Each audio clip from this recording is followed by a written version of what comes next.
Halo, selamat siang pemirsa IDX Channel, kembali berjumpa bersama kami dalam IDX Versation Closing. Sejumlah informasi dari dunia ekonomi dan bisnis akan kami sajikan untuk Anda. Dan bersama saya Fajar Wayong, inilah IDX Versation Closing selengkapnya.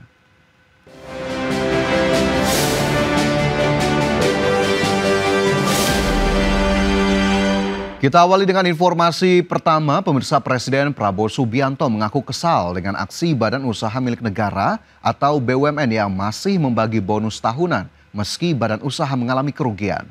Tak hanya itu, banyak jajaran manajemen BUMN yang justru menyalahgunakan kepercayaan negara untuk kepentingan pribadinya.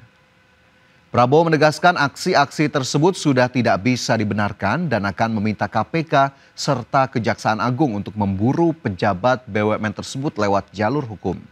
Prabowo mengaku telah menugaskan BPI dan Antara untuk membersihkan manajemen BUMN dalam kurun waktu 2 hingga 4 tahun. Dia kira itu perusahaan nenek moyangnya. Perusahaan rugi, dia tambah bonus untuk dirinya sendiri. Brengsek banget ini.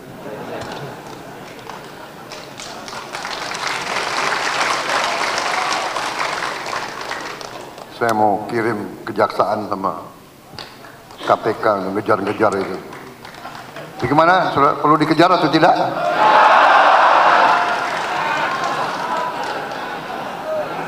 Nanti dibilang Prabowo kejam.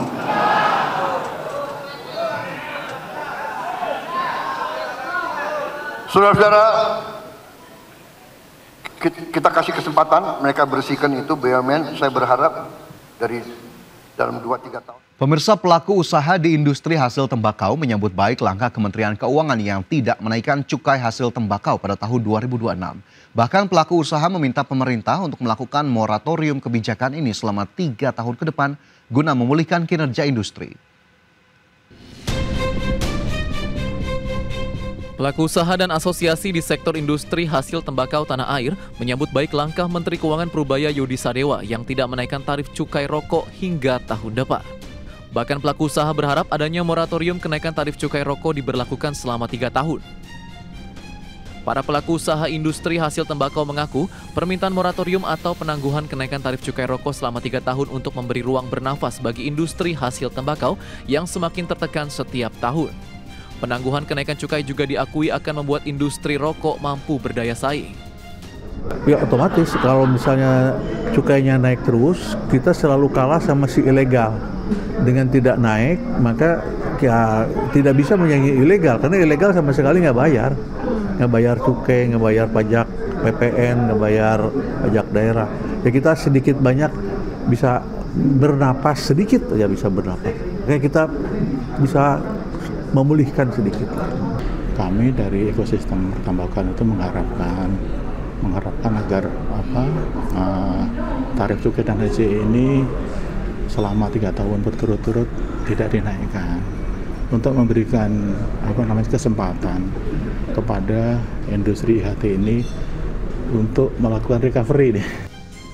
Selain itu, permintaan moratorium diajukan karena meningkatnya peredaran rokok ilegal yang dianggap sebagai musuh bersama karena berdampak negatif pada penerimaan negara, industri, dan kesehatan masyarakat. Jakarta, Firmansyah, IDX Channel. Kementerian Perindustrian tengah menyiapkan aturan baru terkait peredaran rokok ilegal yang cukup marak di dalam negeri. Wakil Menteri Perindustrian Faisal Riza menyebutkan aturan ini tengah digodok pemerintah dan akan selesai dalam waktu dekat. Menurut Faisal Riza, sejak tahun 2019 peredaran rokok ilegal di Indonesia terus mengalami peningkatan, di mana pada 2019 peredaran rokok ilegal sebesar 3% dan meningkat tajam hingga 6,9% pada tahun 2023. Adapun pelanggaran tertinggi yakni kemasan polos tanpa pita cukai dari jenis sigaret kretek mesin. Keberadaan rokok ilegal tersebut sangat mengganggu terutama bagi penerimaan negara. Membuat peraturan baru, sedang disiapkan konsepnya.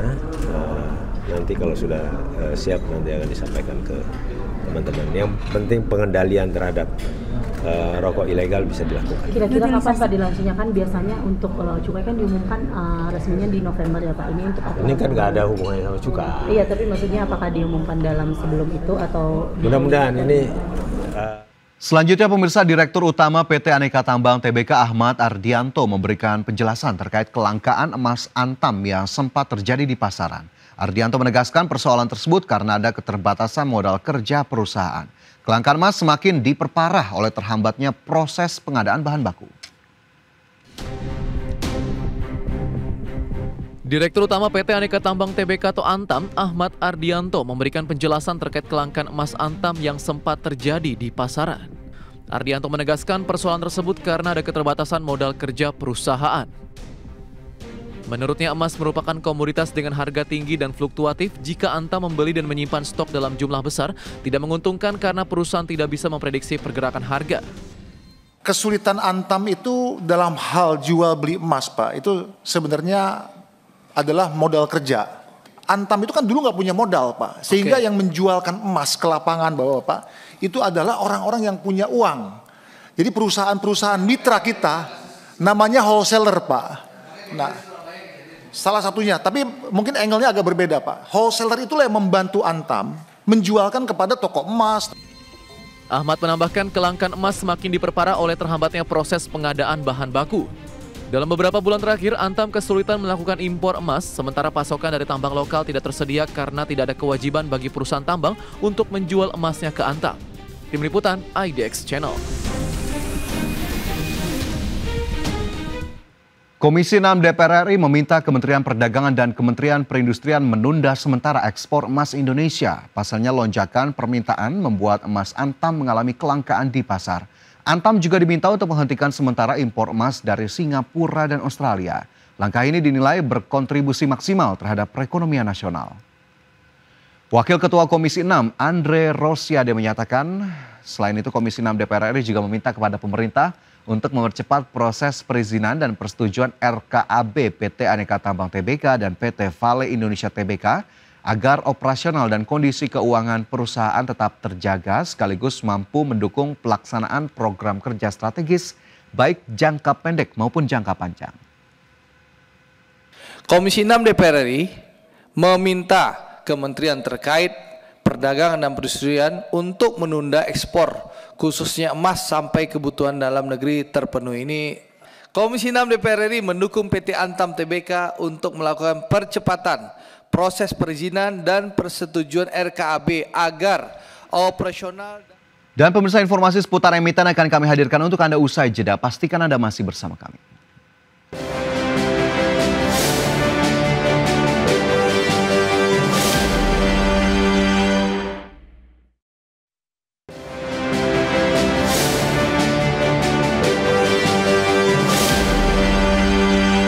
Kembali di First Session Closing, pemirsa, kita ke informasi emiten. PT Tower Bersama Infrastruktur Tbk atau emiten berkode saham TBIG berencana menjual saham treasury sebanyak 350 juta kepada pengendali perseroan.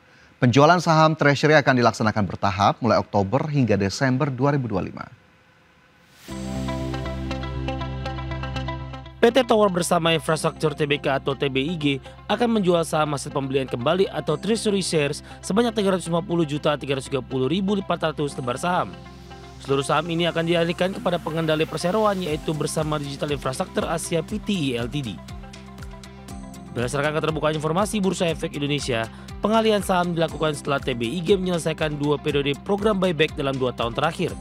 Pada periode pertama, TBIG melakukan buyback sebanyak 102.046.000 saham antara 4 Mei hingga 3 Agustus 2023 saat pasar berfluktuasi signifikan. Setelah itu, TBIG menjual kembali 81.585.300 saham hasil buyback pertama pada 4 hingga 6 September 2023. Dari jumlah tersebut masih tersisa 20.460.700 saham yang disimpan sebagai saham treasury. Pada periode 21 Mei 2024 hingga 30 Mei 2025, Perseroan melaksanakan program buyback berdasarkan POJK nomor 29 tahun 2023.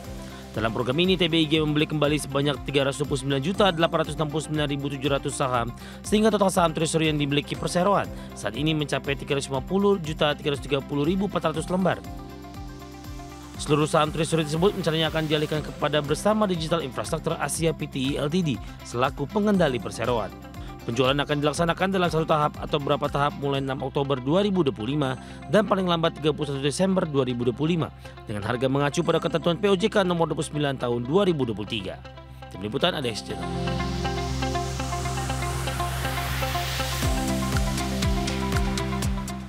Kita ke emiten berikutnya, pemirsa. Direktur PT Petrosi Tbk Meinar Kusumastuti memborong 14.000 lebih saham perseroan dengan nilai transaksi hampir 100 juta rupiah. Pembelian saham ini melanjutkan tren pejabat perseroan yang kompak menambah porsi kepemilikan di tahun 2025.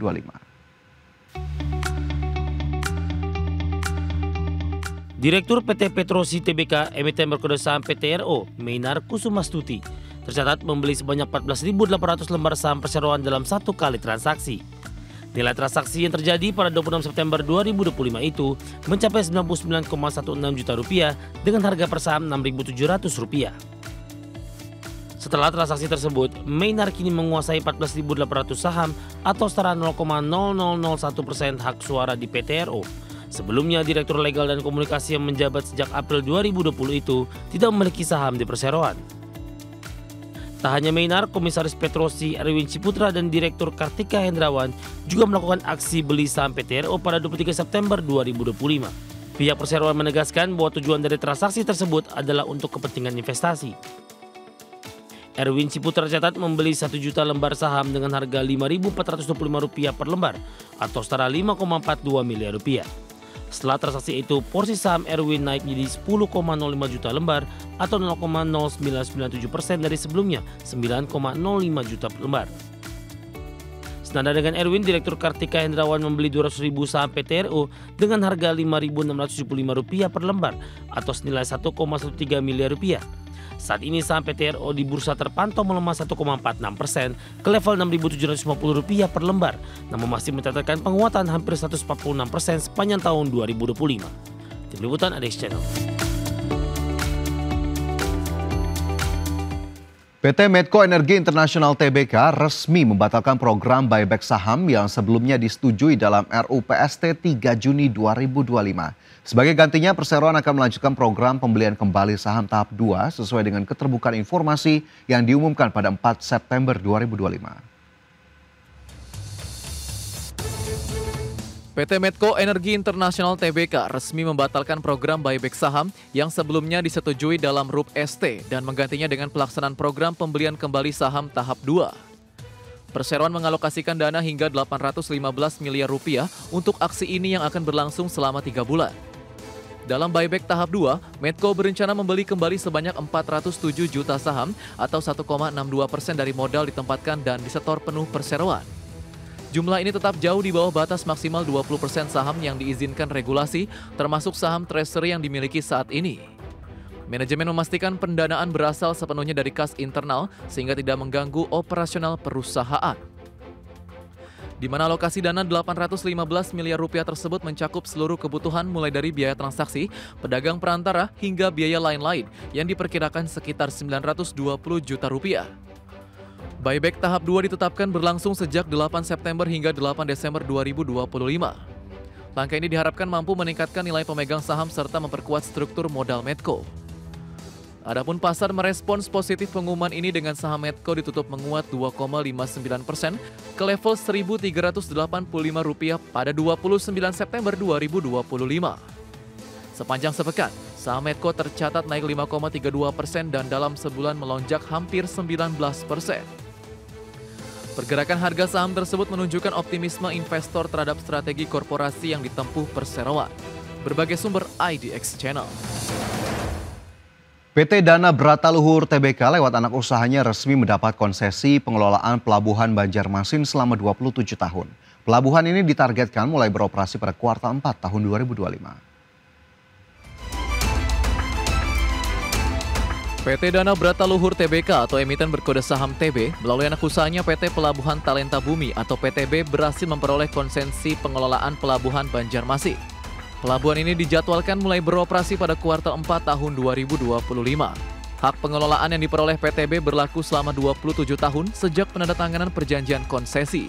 Adapun kerjasama ini resmi ditandatangani dengan kantor Kesyah Bandaran dan Otoritas Pelabuhan Kelas 1 Banjarmasin pada 5 Agustus 2025. Direktur TB Welly Susanto menjelaskan, saat ini PTB sedang mengajukan izin operasi yang bakal dikeluarkan oleh KSOP Banjarmasin. Di sisi lain, PTB juga sudah melakukan sosialisasi kepada pengguna jasa terkait tarif dan operasional yang akan berlaku. Dalam perjanjian tersebut, konsesi pengelolaan meliputi berbagai layanan pelabuhan. Di antaranya pelayanan jasa dermaga untuk bertambat kegiatan bongkar muat peti kemas dan barang gudang serta tempat penimbunan hingga jasa curah kering dan layanan pelabuhan lainnya. Menurut Welly Susanto, ekspansi bisnis melalui pengelolaan pelabuhan diperkirakan memberikan dampak positif bagi kinerja perseroan. Langkah ini juga dinilai akan meningkatkan skala usaha kepelabuhanan dan pengelolaan kawasan di masa mendatang. Tim Liputan IDX Channel. Kita bergeser ke indeks harga saham gabungan. Pemirsa, terpantau hingga penutupan perdagangan Selasa 30 September 2025 IHSG bergerak di zona merah setelah sebelumnya dibuka di zona penguatan di 8.137. Adapun IHSG berakhir melemah 0,33% ke 8.096. Nilai transaksi cukup ramai di paruh pertama perdagangan mencapai 16,97 triliun rupiah. 316 saham menguat, 345 saham melemah, dan 296 saham lainnya bergerak stagnan. Pelemahan indeks harga saham gabungan berbalik arah dari penguatan yang terjadi pada perdagangan Senin, di mana pada perdagangan Senin IHSG naik 0,3%. Dan jika kita lihat pergerakan IHSG pada sesi pertama ini didominasi oleh sejumlah saham yang masuk dalam top losers dan juga sejumlah saham masih mampu membukukan kenaikan. Dari top gainers, pemirsa, saham-saham yang masih menguat diantaranya ada BMRI naik 0,45% ke 4.420, BRMS naik 2,94% ke 875, INET naik 7,75% ke Rp306 dan juga MLPL naik 15,24% ke Rp242. Sementara top losers ada Antam melemah 0,91% ke 3.270, Arci turun 8,56% ke 1.015, BBCA melemah 1,61% ke 7.650, dan BBRI turun 1,26% ke 3.930. Sementara dari sisi sektoral, properti naik 1,15%, energi menguat 0,41%, transportasi dan logistik melemah 1,66%, konsumsi non-primer terkoreksi 0,21%.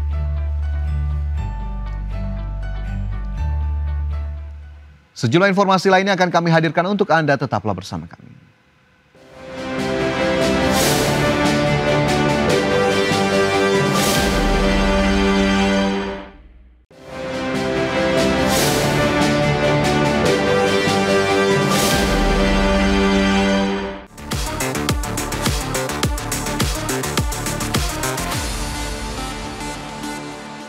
GoPro meluncurkan action kamera baru bernama Lead Hero dengan lampu terintegrasi di depan lensanya. Fitur baru ini memperkuat performa di kondisi rendah cahaya tanpa perlu perangkat eksternal.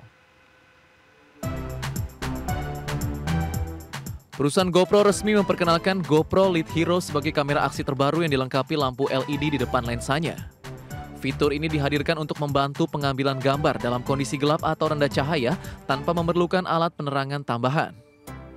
Lampu depan GoPro Lead Hero terdiri dari 4 unit LED yang dapat diatur tingkat keterangannya sesuai kebutuhan pengguna. Dengan fitur ini, pemotretan objek dekat pada malam hari menjadi lebih jelas dan berwarna natural tanpa membutuhkan aksesori eksternal. Kamera GoPro Lead Hero mampu merekam video beresolusi 4K pada 60 frame per second serta menghasilkan foto beresolusi 12 megapiksel. Desainnya kompak dan ringan sehingga mudah dibawa kemana saja, dilengkapi dengan sistem pemasangan magnetik untuk mempermudah penggunaan di berbagai kondisi pengambilan gambar.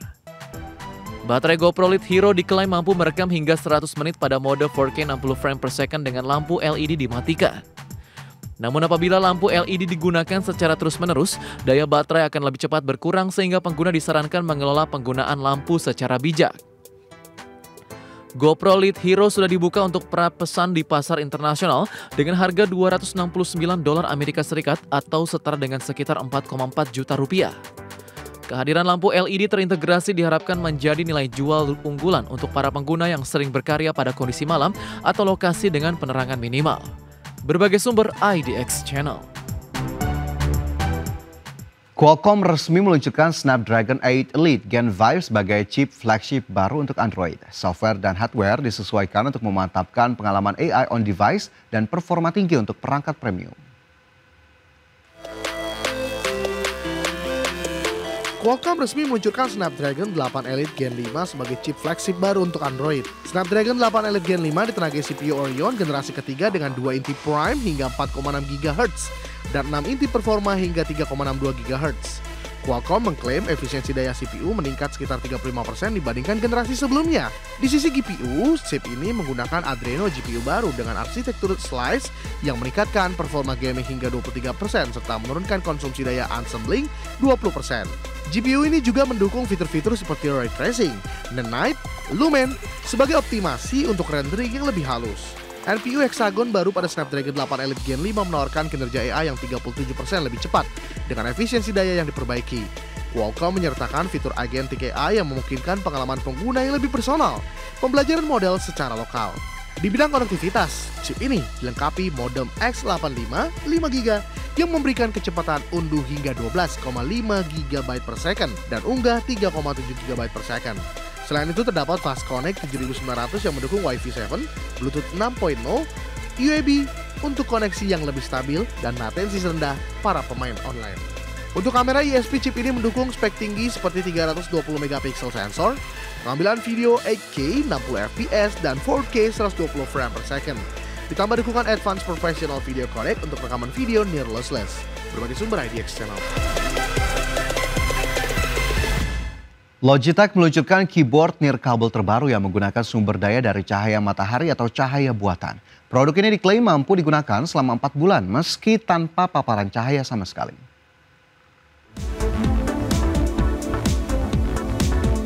Logitech meluncurkan Signature Slim Solar Plus K980 sebagai keyboard nirkabel dengan teknologi pengisian daya melalui cahaya. Perangkat ini dapat menggunakan sumber energi dari sinar matahari atau lampu buatan sehingga bebas dari gangguan pengisian manual. Kapasitas daya Logitech Signature Slim Solar Plus K980 diklaim dapat digunakan hingga 4 bulan dalam kondisi gelap total setelah terisi penuh. Hal ini memberikan fleksibilitas dan efisiensi bagi pengguna tanpa perlu khawatir kehabisan daya. Desain keyboard ini ramah lingkungan dengan varian warna graphite yang menggunakan hingga 70% plastik daur ulang. Dilengkapi baterai isi ulang yang dapat bertahan hingga 10 tahun, perangkat ini tidak memerlukan penggantian baterai secara berkala. Keyboard ini membawa teknologi eksklusif Logi Light Charge yang memadukan strip penyerap cahaya dan desain hemat energi untuk daya tahan optimal. Pengguna juga dapat berpindah ke maksimum 3 perangkat berbeda melalui fitur Easy Switch yang mendukung komputer, tablet, hingga ponsel. Logitech Signature Slim Solar Plus K980 akan tersedia di Indonesia mulai 24 September 2025 melalui logitech.com dan penjual resmi. Harga yang ditawarkan untuk produk ini adalah Rp1.715.000. Berbagai sumber IDX Channel. Pemirsa, Kev Muor resmi dirilis sebagai speaker portable dengan desain ringkas dan baterai tahan lama. Perangkat ini hadir untuk menyaingi produk sejenis di pasar global dengan fitur kompetitif. Kev Muor resmi diumumkan sebagai speaker portable terbaru yang siap bersaing di pasar audio global. Desain yang ringkas dan kapasitas baterai tahan lama menjadi 2 keunggulan utama yang ditawarkan. Muor memiliki dimensi 8,5 x 3,2 x 2,3 inci yang sedikit lebih besar dari pesaingnya yaitu Sonos Roam 2. Dimensi yang lebih besar memungkinkan Muor membawa kapasitas baterai lebih besar dan memberikan daya tahan lebih optimal. Berkat bodi yang lebih besar, Muor dibekali baterai yang mampu bertahan hingga sekitar 24 jam dalam 1 kali pengisian. Dengan fitur pengisian cepat, hanya dengan 15 menit pengisian pengguna dapat menikmati hingga 3 jam pemakaian.